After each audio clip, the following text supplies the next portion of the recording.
Students, मेरी आवाज आ रही है आपको? अस्सलाम वालेकुम students, how are you? Students, how are you? बच्चों, मेरी आवाज आ रही है आपको?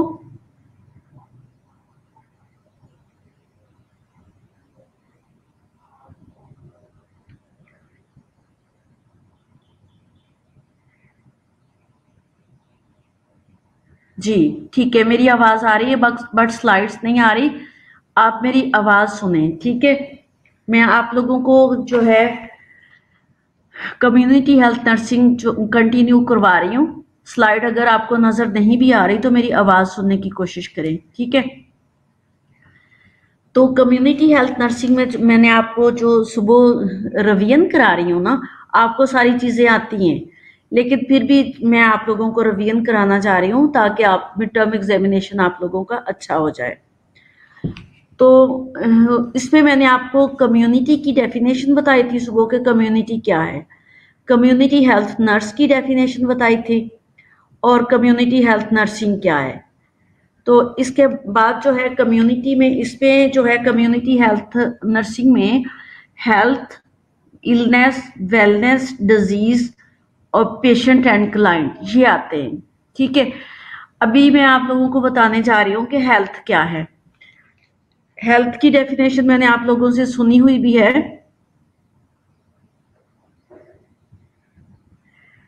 मैम, हमने स्क्रीनशॉट लेने थे। आप लोगों ने स्क्रीनशॉट क्यों लेने? ये तो पूरा लेक्चर आप लोगों के पास है बेटा, ये पूरा लेक्चर आप लोगों के पास है लुबैना, तो फिर स्क्रीनशॉट क्यों लेने आप लोगों ने? फिर भी अगर आपको जरूरत है तो आप लोगों को मैं फिर सेंड कर दूंगी। कोई नेटवर्क प्रॉब्लम है जिसकी वजह से लोड नहीं हो रहा, तो मैं वैसे ही पढ़ा रही हूँ आपको, ठीक है? अगर आपको जरूरत होगी तो आप मुझे मैसेज कर देना, मैं आप लोगों को लेक्चर सेंड कर दूंगी। अदरवाइज बुक में से जो है हेल्थ की definition, a health is a state of physical, mental, social well-being and ability to function, not merely in absence of disease, ठीक है? इन्फर्मिटी। और ये जो है, मेरी आवाज आ रही है ना? ठीक है। अब ये हेल्थ की डेफिनेशन आपको आती है, लेकिन मैं रिपीट कर रही हूँ। Health is the physical, mental, social wellbeing and ability to function, not merely is absence of disease or infirmity, कि कोई भी डिजीज नहीं है, डिजीज एब्सेंट है सारी, और कोई उसको वीकनेस भी नहीं है। अब उसकी दूसरी डेफिनेशन जो है वो wellness. Wellness is a dynamic state of health in which an individual progress and toward a higher level of functioning.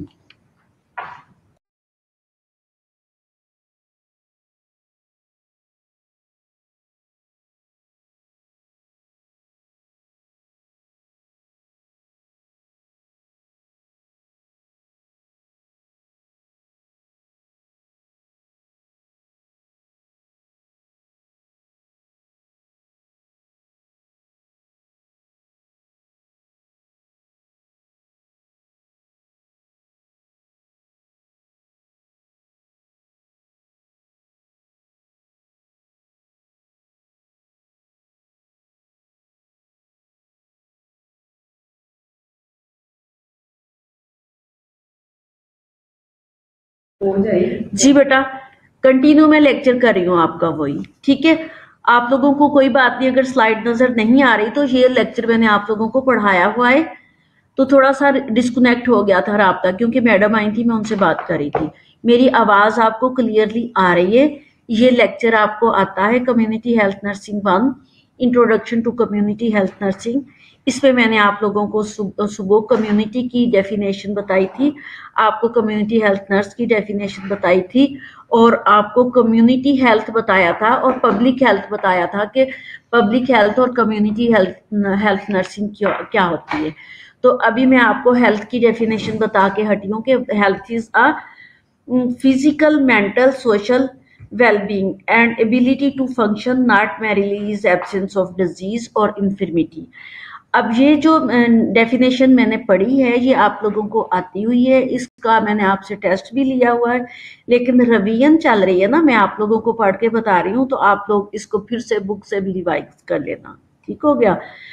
आप पूछ रहे हो सिलेबस क्या होगा मिड टर्म का वही सिलेबस होगा जो आप जितना आप लोगों को पढ़ाया हुआ है। ठीक है। वेलनेस की definition a dynamic state of health in which an individual progress toward a higher level of functioning, achieving an optimum balance between internal and external environment. पहले तो आप लोगों को हेल्थ की डेफिनेशन बताई ना कि हेल्थ इज जो है mental, social, physical wellbeing is called health. अब जो वेलनेस है, वेलनेस मीन के dynamic state of functioning, individual progress toward a higher level of functioning, कि एक इंडिविजुअल जो है वो हायर लेवल ऑफ फंक्शनिंग कर सकता है, मीन कि वो अपनी जॉब कर रहा है नॉर्मली। अगर आप स्टूडेंट्स का मैं जिक्र करूं तो आप लोग लेक्चर अपने जो है वो मेंटल, फिजिकल, सोशल वेलबींग हो तो आप लेक्चर अपने जो है वो कंटिन्यूसली ले रहे हो। ठीक है। तो वेलनेस मीन के achieving an optimum balance between internal and external environment.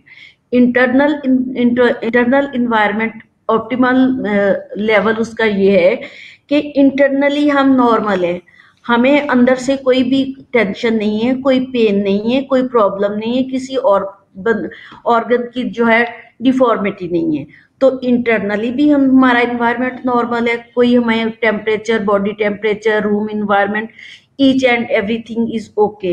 And external environment जैसे जो है बाहर का टेम्परेचर ज्यादा हॉट नहीं है, ज्यादा जो है पोल्यूशन नहीं है, ठीक है, फॉग नहीं है, रेन नहीं है, तो नॉर्मली आप लेक्चर अटेंड कर रहे हो। तो आपको मैं इसलिए आप कह के जो है वो एग्जाम्पल दे रही हूँ। आप मीन पीपल, आप मीन जो है पब्लिक, जो भी कोई अपना फंक्शन परफॉर्म कर रहा है तो वो वेल जो है ऑर्गेनाइज तरीके से अपना फंक्शन जो है वो उसको कर रहा है। ठीक है, उसको प्रॉपर तरीके से वो अपना काम कर रहा है, चाहे कोई वो जॉब अपनी कर रहा है, चाहे वो घर के काम कर रहा है, हाउस वाइफ है, चाहे वो स्टूडेंट है, that is the called wellness. अब अगर डिफरेंस आ जाए, difference between the health and wellness, तो आप लोगों को इसका डिफरेंस आना चाहिए। Illness N abnormal process in which aspects the social, physical, emotional and intellectual condition and function of the person are dimensioned or impaired and impaired with the patient's previous condition। ठीक है। अब जैसे health की definition थी कि health is a mental, physical, social, emotional wellbeing is a card health. ठीक है। अब इसके ऑपोजिट अगर हम चले जाएं तो कहीं ना कहीं कोई ना कोई डिफेक्ट या प्रॉब्लम होगी। अब इलनेस में यही चीजें जो वेलबींग थी तो वो नॉर्मल नहीं है, उनमें से कोई ना कोई या तो social, physical, emotional, mental, intellectual कहीं ना कहीं प्रॉब्लम है, तो इट मीन कि ये इलनेस है। और पेशेंट जो है अपनी प्रीवियस कंडीशन जैसे नॉर्मली फंक्शनिंग कर रहा था तो वो नॉर्मली फंक्शनिंग नहीं कर रहा, उसको इंटरनली फील हो रहा है कि वो इलनेस है, उसको या तो टेंशन है या उसके कोई पेन है या कोई भी प्रॉब्लम है। ठीक है। फिर disease, a condition of abnormal vital function involving any lecture, any structure or part of a organism। अब डिजीज क्या है? अ condition of abnormal vital function involving any structure, किसी भी स्ट्रक्चर में कोई जो है एबनॉर्मल वाइटल फंक्शनिंग करेगा कि वो नॉर्मल नहीं फील करेगा, any structure part or system of the organism, कि जो इंडिविजुअल है वो किसी भी बॉडी पार्ट में या इंटरनल ऑर्गन्स में कहीं ना कहीं, या फिर उसके जो है मेंटली, फिजिकली, सोशली, और कहीं ना कहीं जो है उसको प्रॉब्लम है। तो जब उसको प्रॉब्लम है दैट मीन कि वो डिजीज है। अब इलनेस और डिजीज में डिफरेंस ये है कि इलनेस में उसको इंटरनली फील हो रहा है, ठीक है। इलनेस में उसके साइंस एंड सिम्टम्स जो है वो अपीयर नहीं होते। इलनेस में जो है social, mental, physical, emotional, intellectual जो है condition and function of a person dimensions, वो जो है वो कम हो जाते हैं, बट उसको कोई फील नहीं कर सकता। लेकिन जिसको ये प्रॉब्लम है इलनेस, उसको पता है कि इंटरनली उसको बॉडी एकिंग हो रही है, उसको जो है पेन हो रही है, और इतनी पेन हो रही है कि कोई किसी को फील नहीं है, तो किसी को नहीं नजर आ रही। अगर उसको पेन फील जो हमें महसूस होगा ना कि फलां बंदे को पेन होगी, तो हमें महसूस होना उसकी फेशियल या बॉडी एक्सप्रेशन से, दूसरा उसकी जो है हाँ आईज से, उसके आंसुओं से, तीसरी चीज जो उसकी जो आवाज से, ठीक है। ये जब होंगी तो वो एक डिजीज हो जाएगी। जब वो उसके साथ कोप कर रहा है या उसको स्ट्रेस है, हमें उस स्ट्रेस का नहीं पता, तो उसको वो कोप कर रहा है, दैट इज द इलनेस। अब ये जो इलनेस है ये डिजीज तब होती है जब ये सारे साइन सिम्टम्स अपीयर हो जाते हैं। अब इनके दरमियान एक सिकनेस भी है। सिकनेस जो है, जैसे मैंने बताया कि इलनेस एंड सिकनेस में अगर डिफरेंस देखें तो इलनेस में जो है बॉडी ऑर्गन्स में कह लें कि इन्फेक्शन जा रहा है और स्टार्ट हो रही है, एनी समथिंग इज एल जो है रॉन्ग इन द बॉडी, या जो है माइंड जो कह लें कि जैसे स्ट्रेस है, तो वो उस बंदे को पता है कि मुझे स्ट्रेस है, कुछ होने जा रहा, ठीक हो गया।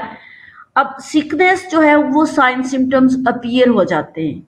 साइंस एंड सिम्टम्स जब अपीयर हो जाते हैं तो दैट इज सिकनेस। हमें नजर आ रहा है कि इसको जो है स्वेलिंग हो गई है, ठीक है, इसको पेन हो रहा है। और अगर इसको डिफ्रेंशिएट किया जाए, disease a condition of abnormal vital functioning involving a structure, part or system of an organism. A specific illness or disorder characterized by a recognized set of signs, symptoms attribute to hereditary infection or environment। जब sign symptom appear होके एक जो है बंदा hospital में चला जाता है, दैट इज कॉल्ड डिजीज। अब जो है इलनेस, सिकनेस एंड डिजीज, इसमें आपको डिफ्रेंशिएट करना चाहिए, ठीक है। इलनेस, सिकनेस और डिजीज में आप डिफ्रेंशिएट करोगे। अब जब आपका ये जो है मैं पेपर बनाऊंगी तो इन तीनों चीजों को डिफ्रेंशिएट करना बताऊंगी, ठीक है। क्या आप लोगों ने डिफ्रेंशिएट करना, मैं और मैं नाट भी, मैं मेरी मर्जी है कि मैं बताऊं या ना बताऊं, ठीक है। मैं पूछूं ये क्वेश्चन या ना पूछूं, लेकिन क्वेश्चन तो फिर इसी तरह के होते हैं ना कि दो चीजें तीन चीजें रेलिवेंट हो रही है, तो उनको जो है डिफ्रेंशिएट कर लेना होता है जी। अभी स्लाइड शो हुई है तब से तो मैंने पढ़ाना शुरू कर दिया था ताकि आपका टाइम वेस्ट ना हो, ठीक हो गया। अब जो है मैंने आप लोगों को पढ़ाया कि हेल्थ क्या है, वेलनेस क्या है, इलनेस क्या है, डिजीज क्या है एंड सिकनेस क्या है। अब इनमें डिफ्रेंशिएट आपको करना आना चाहिए। और पेशेंट क्या है, health care recipient who is ill और हॉस्पिटलाइज, जो हेल्थ केयर रिसीव कर रहा है और हॉस्पिटलाइज है, that is called patient. Client who recipient of health care regardless of the state of health. अब क्लाइंट हमारा वो है, जैसे हॉस्पिटल में पेशेंट एडमिट हो गया है और जो केयर रिसीव कर रहा है, that is the client, and regardless of the state of health, अपनी हेल्थ को नॉर्मल करने के लिए, तो that is called client. Nursing की डेफिनेशन है, the nursing is an art and science which involves the whole patient's body, mind and spirit. diagnosis and treatment of human responses to actual and potential health process। अब nursing क्या है? Nursing is an art and science.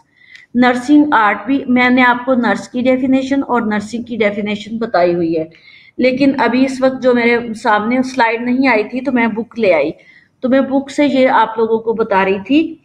तो nursing की definition जो इस वक्त मैं book से बता रही हूँ वो nursing is an art and science which involves the whole patient's body mind and spirit. ठीक है, नर्सिंग एक साइंस भी है एक आर्ट भी है। साइंस है कि हम साइंटिफिकली पेशेंट को जो है चेक करते हैं, और आर्ट मीन कि हम उसको जो है नर्सिंग केयर देते हैं और हम जो है टेक्निकली पेशेंट को हैंडल करते हैं। अब हमारे सामने स्लाइड आ गई है, हम स्लाइड में से जो है वो चीज़ें देखते हैं कि यहाँ काम की चीज़ें क्या है। मैं जो स्लाइड्स आपके सामने लेके आ रही हूँ तो उसमें से मैंने ईच एंड एवरीथिंग नहीं आपको पढ़ानी, मैंने जो ज़रूरी चीज़ें वही पढ़ानी है। तो आप लोगों ने कहा था कि मैडम हमने वो स्क्रीनशॉट लेने हैं उन स्लाइड्स के जो जो आप पढ़ाएंगे। तो बेटा आप इट डजंट मीन कि जो स्लाइड्स मैं पढ़ा रही हूँ वो आप स्क्रीनशॉट ले लो और आप उस पर जो है कांस्टेंट हो जाओ कि ये मैडम ने पेपर में देना है। तो पेपर में तो मैं कुछ भी दे सकती हूँ, ठीक है। ये चीजें हो गई थी डेफिनेशंस।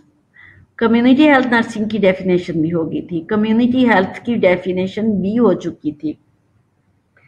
Function of community. अब फंक्शन ऑफ कम्युनिटी जो है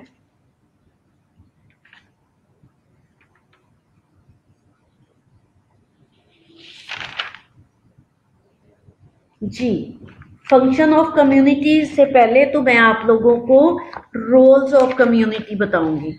अब roles and function of community जो है वो मिलते जुलते हैं। अब सबसे पहले जो है रोल ऑफ कम्युनिटी है। दी रोल ऑफ कम्युनिटी में जो है सबसे पहले कोलिब्रेटर आता है। अब कोलिब्रेटर मीन के जो केयर देने वाला है, ठीक है। कोलिब्रेटर मीन केयर देने वाला है, ठीक है। जो इसकी मैं आप डेफिनेशन बोल रही हूँ। The community health nurse provide a link between community patient and the members of the health care team. Collaborative role is a keystone in providing family centred care.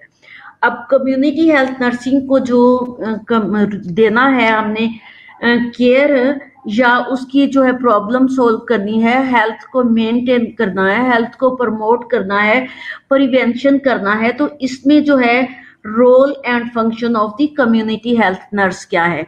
Community health nursing जो है वो एक अच्छा जो मैं आपको बताऊंगी ना कि इसके रोल क्या है, रोल भी फंक्शन ही होते हैं, ठीक है। अब जैसे जो है कोलिब्रेटर, कोलिब्रेटर का मतलब है कि जो है कलेक्टिवली सबने मिलके काम करना एक पेशेंट के लिए। जैसे फैमिली सेंटर्ड केयर है तो फैमिली सेंटर्ड केयर के लिए लिंकेजेस होता है पेशेंट का, members of the health team का एंड प्रोवाइडर का। अब provider nurse provider a link between community patient and member of health team। अब मेंबर ऑफ ये जो है कोलिब्रेटिव केयर देते हैं। अब ये क्या केयर देते हैं? कोलिब्रेटिव। अब कोलिब्रेटर केयर देने वाले, कोलिब्रेटिव केयर मीन के सारे मिलके केयर दे रहे हैं, ठीक हो गया। अब कोलिब्रेटर मीन के जो जिस तरह मैंने आपको फंडामेंटल ऑफ नर्सिंग पढ़ाते हुए भी बताया था कि एक नर्स जो है वो पेशेंट को केयर नहीं दे सकती जब तक वो कोलिब्रेटिव टीम के साथ जो है मिल करके काम नहीं करेगी। अब कोलिब्रेटिव टीम जो है उसमें नर्स खुद भी है और उसमें कम्युनिटी है। कम्युनिटी जब तक उसने कम्युनिटी में केयर देना है ना, कम्युनिटी होल कम्युनिटी उसके साथ नहीं होगी तो वो कम्युनिटी केयर नहीं दे सकती। उसको कम्युनिटी में जाके या तो कम्युनिटी को कलेक्टिवली इकट्ठा करके कहीं काउंसलिंग करना होती है या कहीं एक प्लेटफॉर्म पे फॉर एग्जांपल किसी विलेज में बैठ के फॉर एग्जांपल उसने वैक्सीनेशन ही करनी है, एज ए वैक्सीनेटर नर्स गई है तो आप ये ना समझें कि वैक्सीनेशन के लिए सिर्फ जो है वैक्सीनेटर ही जाते हैं, नर्सिस भी वैक्सीनेशन के लिए जाती हैं, इनकी भी ड्यूटी लगती है। एग्जाम्पल दे रही हूँ ना कि वैक्सीनेशन के लिए नर्स जो है वो गई है किसी विलेज में, और उसमें वो उसके डबल ट्रिपल फंक्शन होते हैं कि नंबर 1 तो उसने होम विजिट्स करने हैं, और होम विजिट्स करके उसने डोर टू डोर जाके लोगों के प्रॉब्लम सॉल्व करने हैं कम्युनिटी के। और दूसरी बात कि उसने कम्युनिटी को अगर कलेक्टिवली कोई लेक्चर देना है या एजुकेट करना है तो वो वहाँ अनाउंसमेंट करवाती हैं। अनाउंसमेंट करके तो किसी एक स्टेशन पे या तो कहीं पे किसी स्कूल में अरेंज कर लेते हैं या किसी के बड़े घर में अरेंज कर लिया जाता है, तो वहां पे होल कम्युनिटी को एजुकेट किया जाता है। अब एजुकेट क्या करना है अकॉर्डिंग टू देयर नीड, के वहां किसी डिजीज के लिए एजुकेट करना है या किसी एजुकेशन के लिए एजुकेट करना है या वैक्सीनेशन के लिए एजुकेट करना, एनी हो अकॉर्डिंग टू दैट प्रॉब्लम। ठीक हो गया। अब कोलिब्रेटिव मेंबर्स उसमें जो है, जब तक कम्युनिटी मेंबर अनाउंस कर दिया कोई भी नहीं आया, जब तक उसकी कोलिब्रेशन उसके लिंकेजेस उस कम्युनिटी के साथ नहीं होंगे, वो डोर टू डोर जाती है तो अपनी फ्रेंड्स बना के आती है। घर की जितनी भी वुमेन्स होती हैं, हाउस होल्ड वुमेन, तो उनके साथ उसके लिंकेजेस होते हैं और उनके साथ उनको फ्रेंड्स बनाया होता है उसने। और वहाँ का जो एमपीए या एमएनए होता है उनके साथ लिंकेजेस होते हैं, क्योंकि जब किसी भी विलेज में या किसी भी प्लेटफॉर्म पे जाना होता है तो उस कम्युनिटी के साथ लिंकेजेस होना, और उसके जो है कोई स्टैंड ले सके, जिस तरह मैंने बताया कि एमपीए एमएनए या नाज़म वगैरह वहाँ का जो होता है, तो उसके साथ लिंकेजेस होना जरूरी होता है। जब तक ये चीज जो जब कम्युनिटी नर्स करने के लिए जाती है तो वहां पे उसके लिए वो परमिशन लेती है, परमिशन फॉर्म लेके जाती है, तो वहां वो फॉर्म लेके पहले तो परमिशन लेते हैं, फिर उस विलेज में जाते हैं, तो फिर हम जाके उनको केयर करते हैं। जब अनाउंसमेंट होती है, अगर हमने परमिशन लेटर लेके नहीं गए होंगे, परमिशन नहीं ली होगी, तो हमें वो गांव वाले ही गांव से निकाल देंगे। ठीक है। या फिर एमपीए एमएनए जो है हम पे कोर्ट केस भी कर सकता है कि आप जो है हु इज शी और हु इज ही के ये डोर टू डोर जा रहे हैं विदाउट एनी परमिशन। ठीक है, कोई भी प्रॉब्लम्स हो सकती हैं। तो इसमें जो है कम्युनिटी और उसकी टीम पूरी। अब कोलिब्रेटिव मेंबर्स जो हैं, वो कोलिब्रेटिव मेंबर मैंने बताया दिया कि एमपीए एमएनए, ड्राइवर जो आप लोगों को लेके जा रहा है और लेके आ रहा है, और साथ में वहां पे जैसे आप कम्युनिटी में जा रहे हैं तो वहां पे जो है कम्युनिटी सेंटर होते हैं ना, तो कम्युनिटी सेंटर वाले साथ में इन्वॉल्व होते हैं। अब किसी की आपने वहां केयर करनी है, किसी को आपने इंजेक्शन लगाना है, किसी को आपने ट्रिप लगानी है, तो उस सेंटर पे लेके जाएंगे। ठीक हो गया। ये था कोलिब्रेटिव केयर। कोलिब्रेटिव केयर में नर्स का रोल है कि वो कोलिब्रेटिवली अपने लिंकेजेस जो है वो मेंटेन रखे और न्यू लिंकेजेस बनाती रहे, अदरवाइज वो कम्युनिटी में कोलिब्रेटिव केयर कभी भी नहीं दे सकती। दूसरी है counsellor. Nurse as a counsellor, she act as a counsellor for family and community. She provide group interaction and counsels them regarding their health. She enables them to meet their health needs in the presence of available resources. अब वो counselling जैसे मैंने बताया ना कि वहां पे वो अनाउंस कराएगी और वहां पे एक सेशन लेगी, एजुकेशनल सेशन। अब वो एजुकेशनल सेशन में पेशेंट की काउंसलिंग करेगी। पेशेंट की जो है सारे वो पेशेंट तो नहीं ना होते, जिस कम्युनिटी में गई है, जिस कम्युनिटी का उसने विजिट किया है और जहाँ पे अनाउंसमेंट करके वो काउंसलिंग करने लगी है। अब काउंसलिंग उसने किस चीज की करनी होगी? फॉर एग्जाम्पल मैं कोरोना वायरस की एग्जाम्पल दे देती हूँ। तो जैसे लोग जो है मास्क नहीं पहन रहे, जो अकॉर्डिंग टू देयर नीड, ये बात मैं आपको बारहा बता रही होती हूँ कि according to community need, according to population need, आपने उनको एजुकेट करना है। तो आजकल कोरोना वायरस है ना, तो कोरोना वायरस के अकॉर्डिंगली जो है आपने एक कम्युनिटी को कलेक्टिवली जो है एक प्लेटफॉर्म पे इकट्ठा किया और आप उनको एजुकेट करें। आपने एजुकेशन क्या देनी है? आपने एजुकेशन प्लान बनाना, जो मैंने आप लोगों को एजुकेशन प्लान बनाना बताया हुआ कि जब भी आपने कम्युनिटी में कोई जो है एजुकेट करना किसी को, तो वहाँ वहाँ आप, जैसे मैंने आपको नर्सिंग केयर प्लान बनाना बताया, इसी तरह से मैंने एक टीचिंग प्लान बनाना आपको बताया। वो प्लानर आपके पास होगा, उस प्लानर में आपका कंटेंट्स होंगे कि आपने क्या क्या बताना, ठीक है, और कितने टाइम में बताना, आपके ऑब्जेक्टिव उसमें सेट होंगे, टाइम सेट होगा। अब वो ऑब्जेक्टिव क्या होंगे कि जो है at the end of this session teachers sorry students will be able, जब जो है people will be able to response दी, जैसे वो रिस्पॉन्स करेंगे, आपने उनको एजुकेट करना है कि मास्क लेना, ठीक है, वो मास्क लेंगे, सोशल डिस्टेंसिंग, सेकंड जो है आप उनको बताएंगे कि सोशल डिस्टेंस रखना है। तीसरी चीज आप उनको बताएंगे कि उन्होंने जो है न्यूट्रिशन न्यूट्रिशन जो है वो हेल्दी न्यूट्रिशन लेनी है। हेल्दी न्यूट्रिशन में आप जिस भी डिजीज की एजुकेट करने जा रहे हो, जिस भी डिजीज की, आपने उस डिजीज के अकॉर्डिंगली वो न्यूट्रिशन बतानी है। तो जैसे अभी मैं कोरोना की बता रही हूँ, तो कोरोना में आपने न्यूट्रिशन में आप फोकस करना, क्योंकि बीइंग अ नर्स आपने मेडिकेशन तो नहीं ना देनी, आपने उनको एजुकेट करना है कि आपने उनको देना क्या। अब कोरोना की डिजीज का एक तो आपने सोशल डिस्टेंस उनको बता दिया, मास्क लेना बता दिया, हैंड वॉशिंग टेक्निक्स बता दी, और तीसरी चीज जो है अब न्यूट्रिशन को फोकस करना, न्यूट्रिशन को फोकस, साइन सिम्टम्स उनको बताने, ठीक है, कि ये साइन सिम्टम्स होंगे तो आप लोगों ने सोशल डिस्टेंस करना। वैसे तो सोशल डिस्टेंस करना, अगर साइन सिम्टम्स ये अपीयर हो गए जैसे कोरोना के, तो उसको क्वारंटीन करना।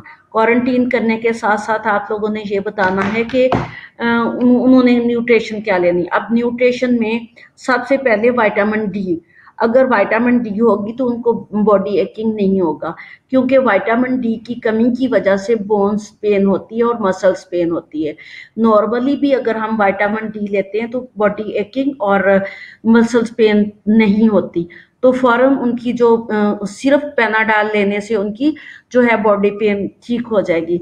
तो सबसे पहले उनको विटामिन डी का जो है एक शॉट डलवा लेना। विटामिन डी में चाहे अगर टेबलेट फॉर्म में तो ठीक है, अदरवाइज इंजेक्टेबल में एक विटामिन डी जो है डलवा देना उनको। फिर उनको कहना कि CAC 1000 जो है वो डेली ले। उसके बाद जो है विटामिन सी जो है अकॉर्डिंग टू नीड, अगर उसको ज्यादा जरूरत है तो वो टेबलेट फॉर्म में भी ले सकती है, अदरवाइज उसको विटामिन सी की डाइट में न्यूट्रिशन बता रही हूँ ना, कि लेमन जूसेस उसको दे दें, उसको जो है स्ट्रॉबेरी जूसेस दे दें, और उसको जो है फालसा का जूसेस दे दें। तो ये उनकी रिक्वायरमेंट को जो है फुलफिल करेगी। और इसी तरह से जो है जिंक मैंने पहले भी बताया था कि जिंक जो है वो ऑनियन में होता है, ऑनियन जो है वो उनको दलवाना, इस तरह की चीजें। बाकी जो है वो स्टीम, उनसे कहना कि अगर उनको फ्लू लाइक सिम्टम है या नहीं भी है तो उन्होंने स्टीम मस्ट लेनी है, और हॉट वाटर जो है वो लेना है। हॉट वाटर में वो कॉफी भी ले सकते हैं, टी भी ले सकते हैं, वो जो है कोई कावा बना के भी पी सकते हैं। ये सारी जो है सना मक्की का कावा, फलां चीज का, ये सारी फेक चीजें हैं, ठीक है। मीन के उन्होंने अपने जो है थ्रोट को जो है एक तो वेट रखना, दूसरी चीज है कि हॉट रखना। जब वो वेट रखेंगे तो उनको हॉट में इरिटेशन नहीं होगी, जो इरिटेशन होगी जब वो हॉट रखेंगे तो वो एक तो उसकी स्वेलिंग ठीक होगी, और दूसरी चीज जो है वो जम जो गले के अंदर है, वो जम हॉट रहने की वजह से बार बार कॉफी या बार बार गर्म पानी पीने से वो ठीक हो जाएगा। बेशक पेशेंट को आप लोगों ने एजुकेट करना। ये देखो आपका आज का लेक्चर कितना इंपॉर्टेंट है कि आप लोगों ने कोई भी उनको ऐसी चीज नहीं जिसपे उनके बहुत पैसे खर्च हो रहे हैं, फलां चीज का कावा, नथिंग। वो बेशक साशे ले आए, और एक साशे को जैसे जोहर जोशान्या का साशा, एक साशे को 3 बार डालें और पी लें। और स्टीमर लाने की उनको जरूरत नहीं, घर में जो देजकी वाला स्टीमर बना के वो यूज करें। ये आप लोगों ने काउंसलिंग करनी है। मैं आपको लोगों को पढ़ा रही हूँ नर्स के रोल, कम्युनिटी हेल्थ नर्स के role and function in the community. Number 1 तो मैंने आपको बताया कि कोलिब्रेटिव केयर कैसे उसने करनी, नंबर 2 के काउंसलिंग कैसे करनी, ठीक है। तीसरी बात as a advisor, advisor role जो है उसका, health nurse establish a good interpersonal relationship between family community and provide advice to people in particular and emergency matters regarding their health। अब जो एज ए एडवाइजर जो है वो अपना role अदा करेगी कम्युनिटी में, कहीं भी किसी को प्रॉब्लम, जैसे मैंने आप लोगों को बताया कि जैसे ही साइन सिम्टम अपीयर हों तो ये चीजें देनी, अगर नहीं भी अपीयर होने तो इसकी प्रिवेंशन मैंने आप लोगों को पढ़ाई हुई है। ये प्रिवेंटिव मेजर चीजें हैं जो नर्स बता रही है कम्युनिटी में, ठीक है। वो फिर एज ए एडवाइजर बताएगी, उनको एडवाइस करेगी कि आप लोगों ने ये करना है, और उनके घर वालों को एडवाइस करेगी, ठीक है, कि आप लोगों ने इस जो है घर का आपका फैमिली मेंबर, उसके लिए ये करना, जितनी भी चीजें मैंने बताई हैं। Researcher, she keep all record and statistics during her duty and may involve in a nursing research program। अब कम्युनिटी नर्स जो है वो एक कम्युनिटी नर्स वही नहीं होती जिसने बैग उठाया होता है तो घर घर में विजिट कर रही होती है, वो कम्युनिटी हेल्थ नर्स नहीं होती। कम्युनिटी हेल्थ नर्स जो है वो ग्रेजुएट और मास्टर होती है। अब रिसर्च वही करेगा जो मास्टर या ग्रेजुएट होगा, ठीक है। अब जब आप सारी चीजें उनके साथ कर रहे हो, आप कोलिब्रेटिव रोल कर रहे हो, आप काउंसलिंग कर रहे हो, आप एडवाइजर हो उनके, और जो भी आपने असेस किया, ठीक है, आपने असेसमेंट किया, आपने फिर उसकी जो है असेसमेंट करने के बाद एग्जामिनेशन किया, एग्जामिनेशन करने के बाद आप लोगों ने उसकी डायग्नोज बनाई, देन डायग्नोज तक आप पहुंचे तो आपने जो है कोलिब्रेटिव केयर की उनकी। अदरवाइज काहे की केयर करनी थी आप लोगों ने? आपने केयर किस चीज की? आपने एक केयर प्लान बनाया, उसके अकॉर्डिंगली आपने कोलिब्रेटिव केयर की। कोलिब्रेटिव केयर का वर्ड करने से पहले हमें पहले पेशेंट की या कम्युनिटी की असेसमेंट करनी होगी। Community as a whole community भी असेस करना होता है उनको कि पूरी कम्युनिटी को क्या जो है इस वक्त प्रॉब्लम है। फॉर एग्जाम्पल कोरोना हो गया, फॉर एग्जाम्पल डेंगू फीवर हो गया, फॉर एग्जाम्पल जो है जो मलेरिया हो गया, ये कम्युनिटी में टीबी हो गया। तो आपने कम्युनिटी असेस करना है जब आउटडोर जाते हो आप, सॉरी डोर टू डोर जाते हो, तो ये कम्युनिटी असेसमेंट होती है।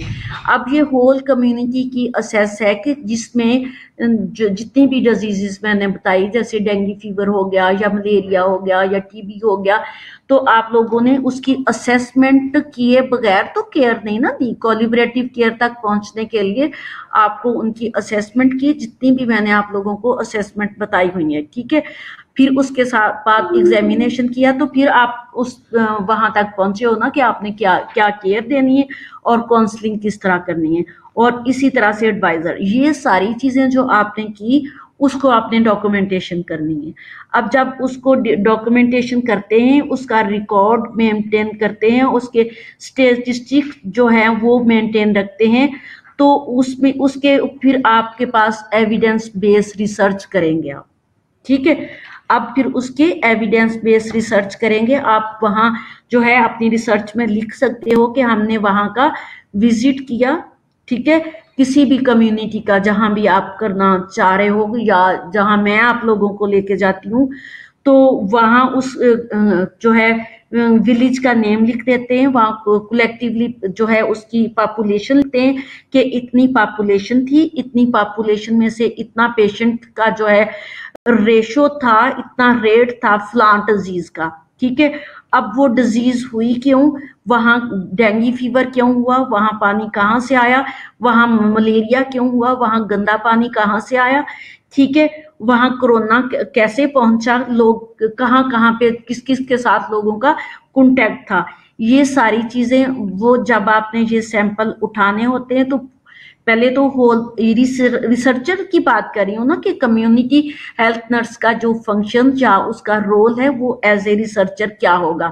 तो एज ए रिसर्चर जब आपने उसको असेस कर लिया, आपने एग्जामिनेशन कर लिया, आपने केयर दे ली, तो साथ साथ में जो डॉक्यूमेंटेशन की उस डॉक्यूमेंटेशन में उसकी होल पॉपुलेशन, उस विलेज का जो टोटल पॉपुलेशन क्या थी, उस पॉपुलेशन के अंदर जो रेशो पेशेंट की आई जिस भी डिजीज की, ठीक है, डिजीजेस मैंने कलेक्टिवली बता दी कि ये कम्युनिटी में इस टाइप की डिजीजेस होती हैं, तो उसकी फिर आप जो है रिसर्च कर सकते हो, तो उसकी एक एविडेंस बेस केयर हो जाती है, evidence base care and research base care, ठीक है।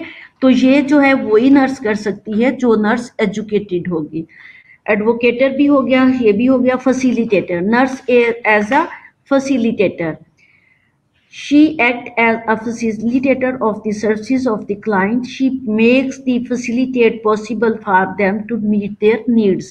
अब nurse as a facilitator in the community area, तो वहाँ फैसिलिटेटर कैसे होगी, वो लोगों को फैसिलिटेट करेगी कि अगर उनको डेंगू हो गया तो अब उन्होंने क्या करना, डेंगू हो गया तो किस हॉस्पिटल में जाना, डेंगू हो गया तो लैब जो है कहाँ से करवाना। जी बेटा, अब मेरा जो लेक्चर आप लोगों के साथ खत्म हो गया, यही लेक्चर मैं कंटिन्यू करूंगी आप लोगों के साथ, जो मेरा लास्ट नेक्स्ट जो मेरा लेक्चर होगा, नेक्स्ट मेरा लेक्चर फ्राइडे को इसी टाइम पे होगा, तो इंशाल्लाह इसी को हम कंटिन्यू करेंगे। तो आप लोगों ने जो है आपको पता है कि मैं खुद से डेवलप करती हूँ एमसीक्यूज, अब आप लोगों को पता चल जाना चाहिए, और मैं एक एक पैराग्राफ से एमसीक्यूज बनाती हूँ, और जो भी मैंने अगर एससीक्यूज भी देने हैं तो आप लोगों को मैंने बताया कि मैं डिफ्रेंशिएट कराऊंगी चीजों को। इट्स ओके, अल्लाह हाफिज, टेक केयर।